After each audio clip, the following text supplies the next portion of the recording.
The Bible was meant to be food for daily intake, sê saam met my, not cake for special occasions. Food for daily intake, not cake for special occasions. Hoor hoe mooi sê Jeremia 15 vers 16. Hy sê, toe u woorde gevind is, het ek hulle opgeëet, en u woord was vir my vreugde en vrolikheid vir my hart, want u naam is oor my uitgeroep, Here, God van die leerskare. So u getuig, Jeremia, God se woord is soos nodige en gesonde voedsel, wat nodig het, my gees. Jesus het ons geleer, mens leef nie net van brood nie, maar van elke woord wat uit God se mond uitkom. En by dit het hy bedoel, daar's 'n fisiese lewe, vir dit het jy brood en kos nodig. Maar daar's ook 'n geestelike lewe, daar's nie net 'n fisiese lewe nie. Jy het ook 'n gees. En daai gees het voeding nodig. En hoe kry ons daai voeding? Jeremia getuig dit. Jy moet die woord van God, jy moet dit eet. Dan sal dit jou lewe voed en verander. Ek wil vandag 3 gedagtes met jou deel oor hoe die Bybel ons lewens verander. As jy regtig daagliks met dit sit en jy sien dit so, hierdie is voedsel wat ek nodig het. In die eerste plek sou ek sê dit gee vir mens intieme kennis. Jy ontvang die voedingswaarde van intieme kennis. In Psalm 25 vers 14 skryf die psalmskrywer, die Here neem die wat hom dien in sy vertroue en maak sy verbond aan hulle bekend.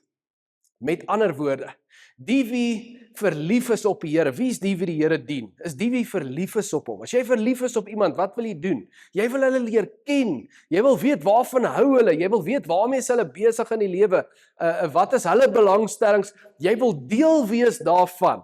En so kom jy na die Here toe en jy sê, Here, ek wil deel, ek wil weet wie U is. Ek wil ontdek wat U hart bly maak, wat U hart bless, wat U hart ongelukkig maak. Waarmee is U besig? Ek wil deel wees daarvan. Dis iemand wat die Here dien. En hy sê, as iemand so na die Here toe kom, en al hoe jy dit kan doen is mos deur sy woord, jy kan nie andersins weet nie. As iemand deur sy woord kom, en hy's verlief op die Here, en hy wil hom dien, die Here neem so 'n persoon in sy vertroue, en maak sy verbond aan hom bekend.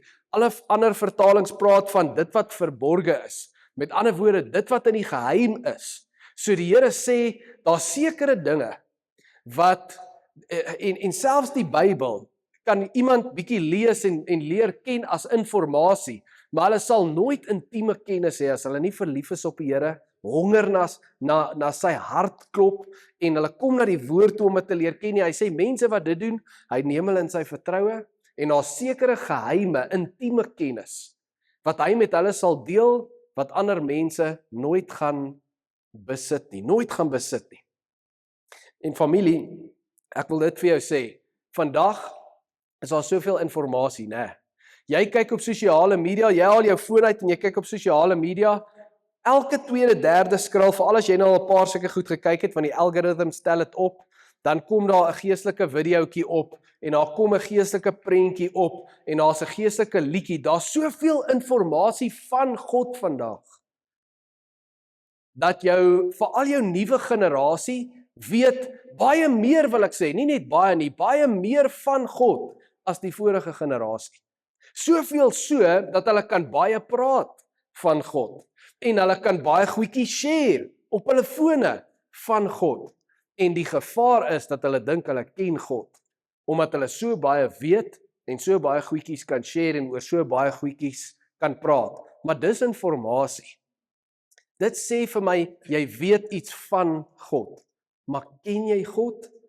En jy sien, dis waar die verskil inkom tussen informasie en intieme kennis. Jy praat met sekere mense van die vorige generasies, jy chat met 'n paar ooms en tannies, en hulle vertel jou van situasies in hulle lewe, en hulle praat oor die Bybel, dan kan jy vinnig agterkom, hierdie mense, hierdie oom, hierdie tannie besit iets, wat die jong mense van vandag, wat elke tweede uur nog 'n Christelike meme share, hulle besit iets wat daai ou niks van het nie.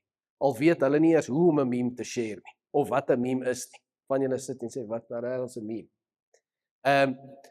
Daai ooms en tannies besit iets wat daai jong mense nie het nie. En dis intieme kennis van die woord. Want soos hulle groot geword het, het hulle die skrif geëet, hulle het dit gesien as voedsel, as medisyne, as hulle in moeilike situasies was, dan was dit hulle vertroue. Is om by die Here te sit met sy woord, en as hulle met jou oor die Bybel praat, en oor Dawid, en oor Goliat, en oor Noag se stories, as hulle vir jou vertel van die skrif, is dit asof dit met hulle self gebeur het, want dit is waarop hulle vertrou het, toe hulle self in 'n moeilike situasie was, en jy kan net hoor, jy ervaar het, jy voel het, jy weet het, hier's iets hier wat nie hier is nie. En jy praat met jong mense veral vandag oor geloof, dan kan hulle jou meer vertel van predikers en persoonlikhede in die wêreld wat hulle op sosiale media sien, as wat hulle jou actually van die skrif kan vertel. So al preek daai ouens die Bybel, dis koekhappies van die Bybel wat deur die prediker kom, maar hulle kan my nie vertel van die skrif wat hy gepreek het van nie, hulle kan my net van hom vertel, en die grappie, en hoe hulle excited maak voel het, en challenged maak voel het, en dis alles goed. Dis alles goed, maar soos ons al gesê het, jy kan nie net dit inkry nie, en dink jy gaan intieme kennis van die Here kry nie. Waar daai ou dit gekry? By die voete van die Here. En as 'n goeie preek een ding sal doen, mag dit jou stuur na die voete van die Here toe. Nie net om nog 'n dingetjie te kan share, of om te sien, het jy al daai ou gesien, het jy al daai preek gehoor, en 'n oulike meme, en 'n oulike prentjie, en 'n oulike sê ding, al daai goed is baie goed, om bewus te bly en om ons te blyster en om te deel met mense, maar kan ek jou sê, as jy nie by die voete van die Here sit nie, as jy nie verlief is op die Here nie, en jy wil nie ontdek wie hy is, en wat maak sy hart bly, wat bless hom, wat maak hom ongelukkig, waarmee is hy besig nou hier in Alberton, en hoe kan jy deel wees daarvan, as jy nie omgee oor dit nie, dan sal jy net informasie besit, jy sal nooit intieme kennis van die Here hê nie, jy sal nooit daai intieme verhouding met die Here hê nie. Kom ons sit by sy voete, kom ons waardeer die woord, en ons besef, as ek lief is vir die Here, en ek sit my vertroue in sy woord, soos ek daagliks daarmee sit, en ek eet dit as voedsel, dan sal die Here met my goed deel, wat nie alle Christene sal besit nie, intieme kennis.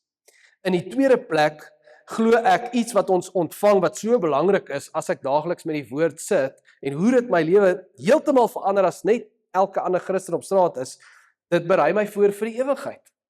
Dis voorbereiding vir die ewigheid.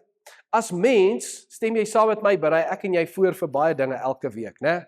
Nie net in jouself nie, julle wat kiddies het, jy berei vir jouself voor, jy berei vir die kinders voor, as jy 'n besigheid besit, of jy bestuur 'n departement van 'n besigheid iewers, weet jy moet altyd vooruitdink vir ander mense.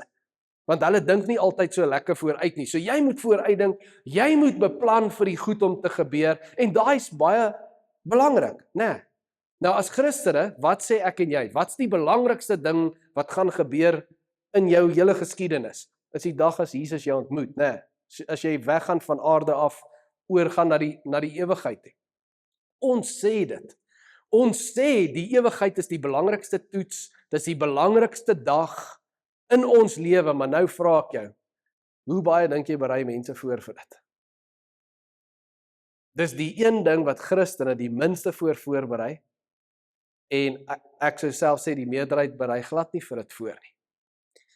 Hoor wat sê Jesus in Matteus 24 vers 44, hy sê, om dieselfde rede, en ek sal nou dit vir jou verduidelik, moet julle ook altyd gereed wees, voorbereid wees, want die seun van die mens kom op 'n uur, dat julle dit nie verwag nie. Om dieselfde rede, so voor hierdie, het hy 'n hele stuk aan die disippels iets verduidelik. En wat hy aan hulle verduidelik het is, eerstens sê hy, niemand weet wanneer ek gaan terugkom nie. Niemand weet dit nie. Toe sê hy vir hulle, nie die engele weet dit nie, ek self weet dit nie eers nie, het hy vir hulle gesê. So die Vader gaan 'n dag sê, boom, daar's jy, gaan jy terug. Blaas die trompette, dis verby, dis nou die laaste dag.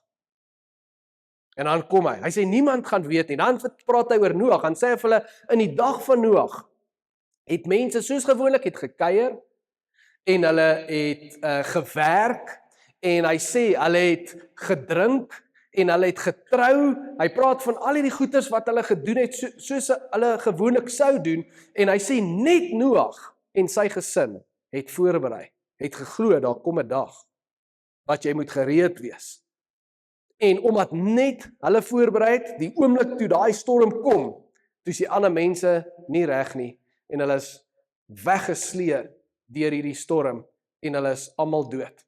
En dan sê hy vir hierdie laaste ding, dan sê hy, julle moet waaksaam bly, want ek sê vir julle, dit gaan wees soos twee mense wat loop in die straat, of loop in die veld, of loop in die stad, wat saam werk. Hy sê, een mens gaan nog daar wees, en die volgende oomblik, dan is die ander mens nie meer daar nie. Wie van julle het al die fliek Left Behind gekyk?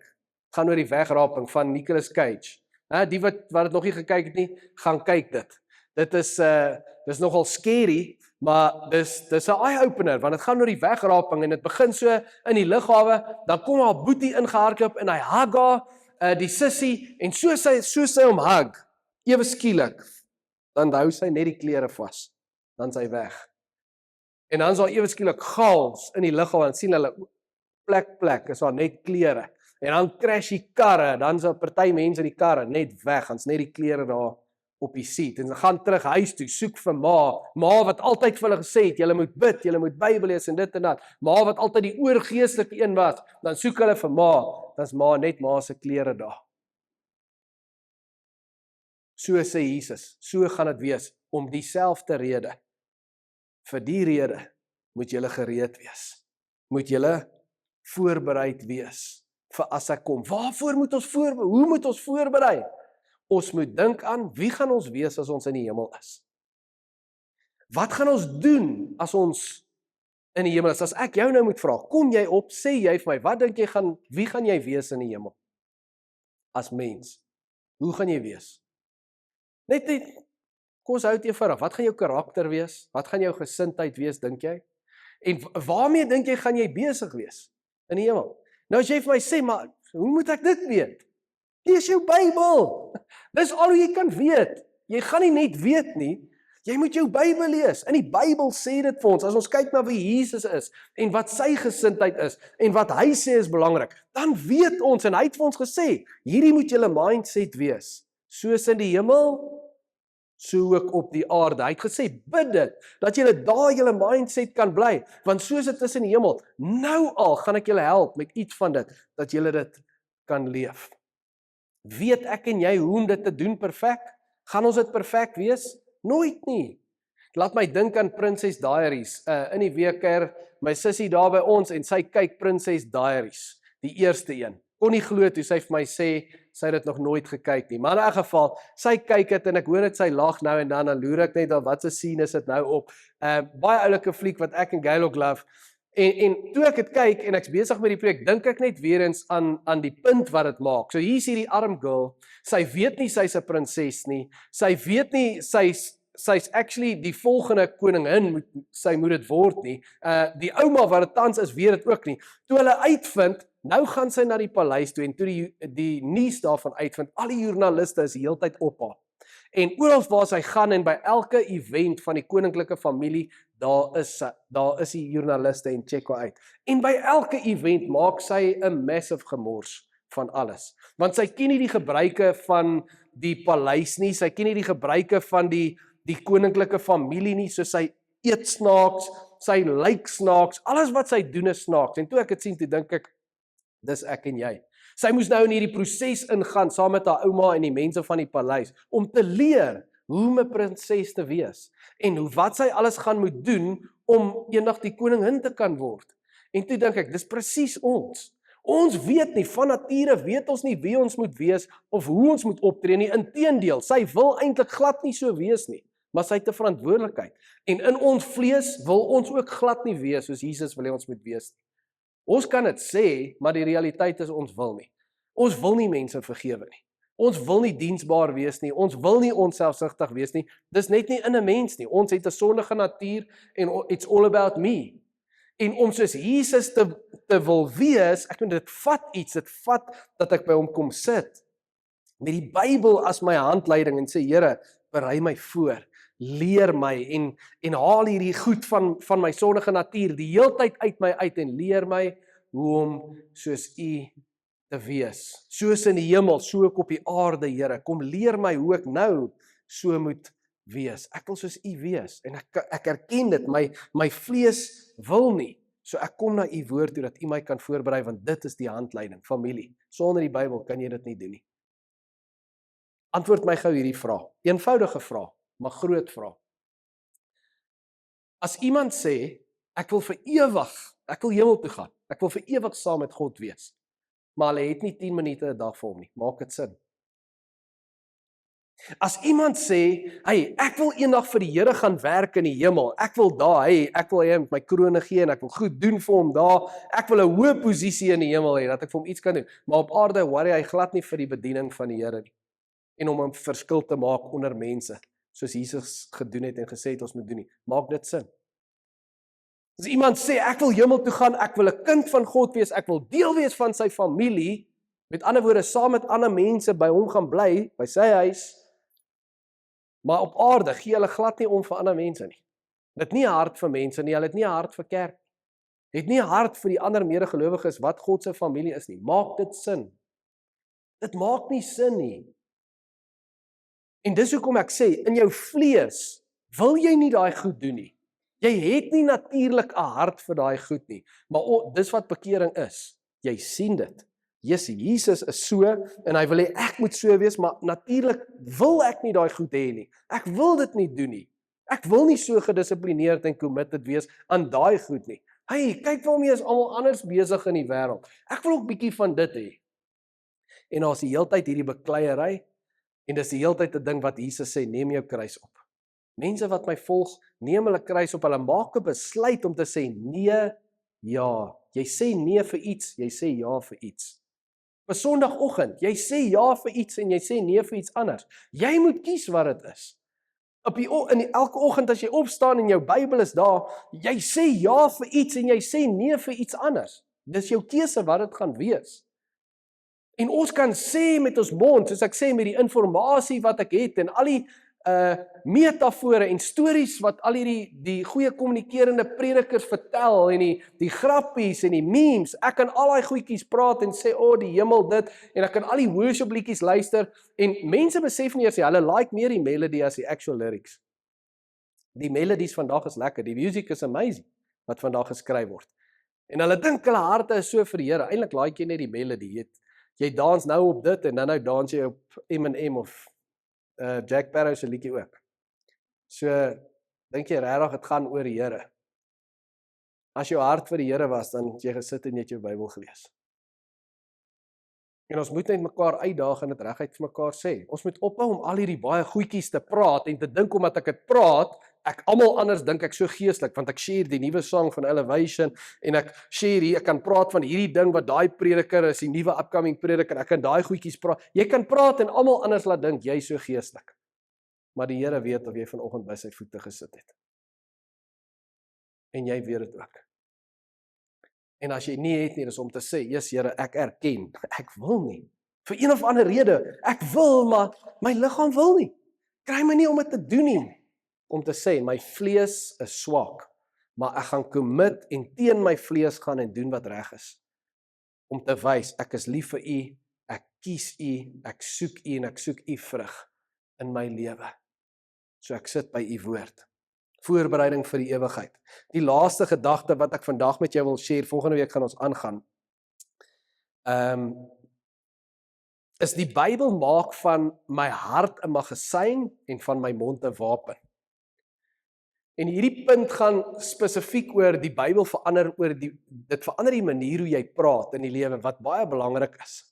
Maar om te verander hoe jy praat, daar's iets voor dit wat ons aan moet dink. So Jesus sê in Lukas 6 vers 45, hy sê, die goeie mens bring die goeie te verskyn uit die oorvloed goeie dinge in sy hart. En dan die slegte mens dieselfde, hy bring die slegte te verskyn uit die oorvloed slegte dinge dan, uit sy hart. En julle ken hierdie gesegde, waar die hart van vol is, loop die mond van oor. So, die Bybel sê vir ons, dat die mag van lewe en dood lê in die tong.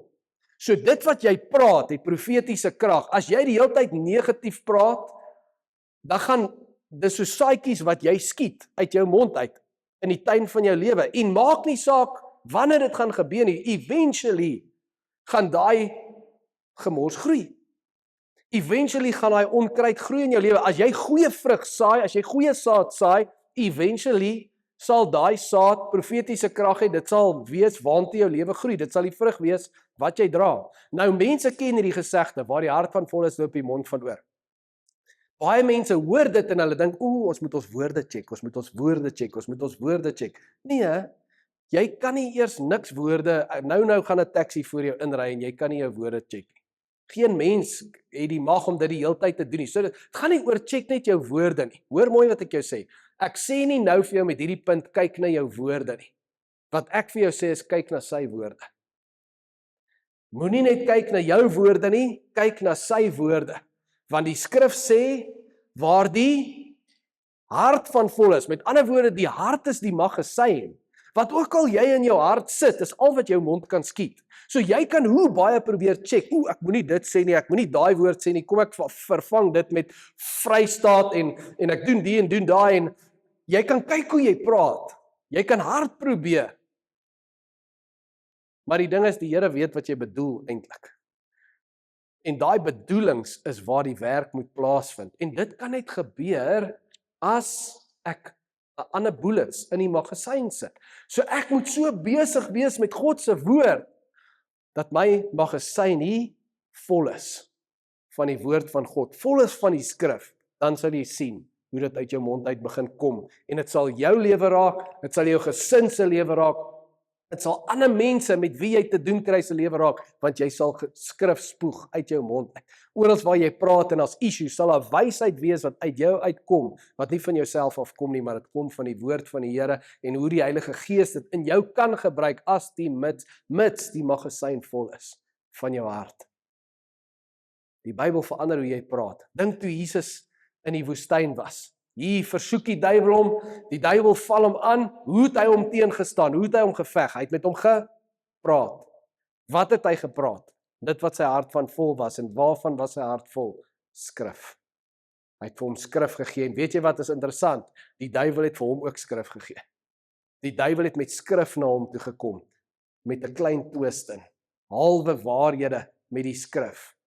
En so, dink ek, baie mense wat nie in die woord is en toelaat dat die Gees met hulle harte werk met die Bybel nie. Jy dink die Here praat met jou baie keer en dan volg jy daai stem want daar's bietjie skrif daaraan gekoppel. Maar dan is dit eintlik die bose magte wat hier op jou skouers sit en vir jou skriffies fluister wat hulle net so 'n bietjie buig en dan gaan jy met dit. En dan gaan jy met dit. En dit smash jou lewe op. Smash sekere areas van jou lewe op. Dit saai onkruid want jy's nie naby die woord van die Here nie. Ek wil afsluit. Jesus sê, ons leef nie net van brood alleen nie, maar elke woord uit die mond van God. So, ek het 'n fisiese lewe en ek het 'n geestelike lewe. In die fisiese, veral julle wat nou dalk met Lent saam met ons vas. Jy weet, né, as jy minder eet in die fisiese, wat gebeur hier met die maag? Dan word jy meer of minder honger. Meer, né? Julle behoort dit goed te ken. Jy eet minder, jy's meer honger. Jy los brood, is jy minder of meer lus vir brood? Baie meer, né? In die geestelike werk dit heeltemal die teenoorgestelde. God se koninkryk is andersom, omgekeerd. Hoe minder jy van die Bybel eet, hoe minder honger jy vir dit. Hoe minder jy van die Bybel eet, hoe minder honger jy vir dit. En miskien kan ek dit 'n ander manier stel. Kom ons sê my ma koop nou skaapbout en daar's crispy aartappels en al die lekkerste groente soos ek dit eet en man, net hierdie buffet van 'n ete. Maar 2 ure voor dit gaan stop ek by McDonald's en ek stop sommer 'n bietjie by KFC vir wings en ek stop by 'n Milky Lane vir 'n roomys en as ek daar kom is ek eintlik naar geëet aan al hierdie takeaway gemors. En ek kom sit aan daai tafel. Wat gaan ek vir haar sê? Ja, sorry, maar ek voel nie lekker nie. Ek is nie honger nie. En weet jy wat's die issue vandag? Ons mense, Christene, ons mense kry soveel gemors, kitskos, koekhappies, Bybelversietjies deur sosiale media in en dis nie eens alles Christelike goed nie. Baie van dit is gemors goed.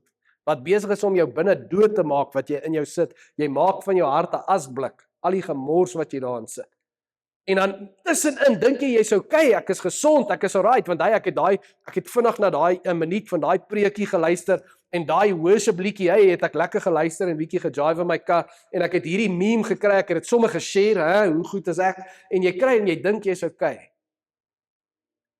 Maar as alles gemors wat jy insit, soveel so dat kyk, wanneer jy die Bybel sien, dan voel jy, nou te gaan sit en lees. Nee. En die Here sê, die wie honger na my, die wat my dien, die wie honger na my, ek neem hulle in my vertroue. En ek gaan met hulle goed share wat verborge is, wat ek nie met almal gaan deel nie. En familie, ons moet die gemors los weer. Vas dit as jy moet. Vas jou foon, vas Facebook, vas Instagram, vas TikTok, vas alles wat jou gemors in jou sit in deur hierdie lentyd. En sê jy gaan meer sit en Bybel lees en sê vir my dit verander nie jou hart nie. Sê vir my dit daag jou nie uit nie. Sê vir my die Here deel nie intieme kennis met jou wat jy in die vorige maande of selfs jare nie gekry het toe jy net die hele tyd gemors ingekry het nie. Kom sê vir my. Ek weet jy sal 'n ander getuienis vir my kom gee. Mag ons familie honger na die woord toe kom. Honger vir die feesmaal. Hy sê ek staan by die deur en ek klop. Ek wil by jou ingaan. Hoekom? Sodat ons 'n feesmaal kan hê. But to have a feast, you must come hungry. So ek vra jou vandag, wat is die Bybel vir jou? Koek of daaglikse voedsel? There's nothing in between. Koek of daaglikse voedsel? Kom ons maak 'n besluit. Dis my kos, dis my medisyne. Ek het dit nodig. Kom ons bid saam.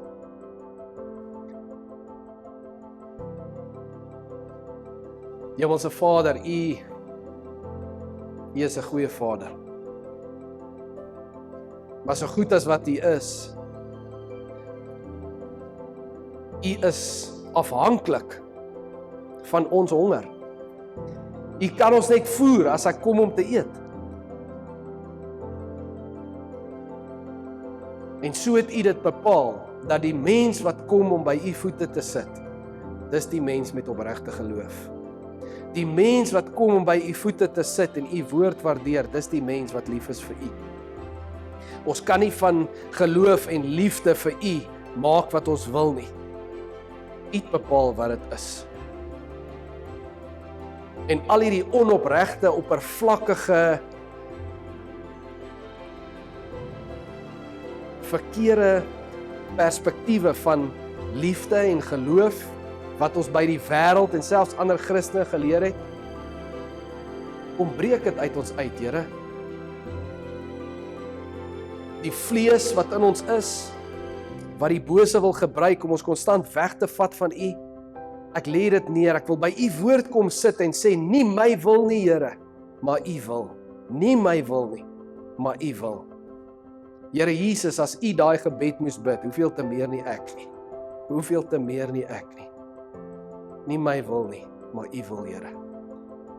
So ons commit vandag om by U voete te sit en daai gebed te bid, en ek weet, U vat ons in U vertroue en al die verborge geheime, die intieme kennis, sal U in ons plant en met ons deel. Nie net vir ons eie lewe nie, maar ook vir die verskil wat U wil hê ons moet maak. Ons het U lief, ons bid dit in Jesus naam saam en ons sê, Amen.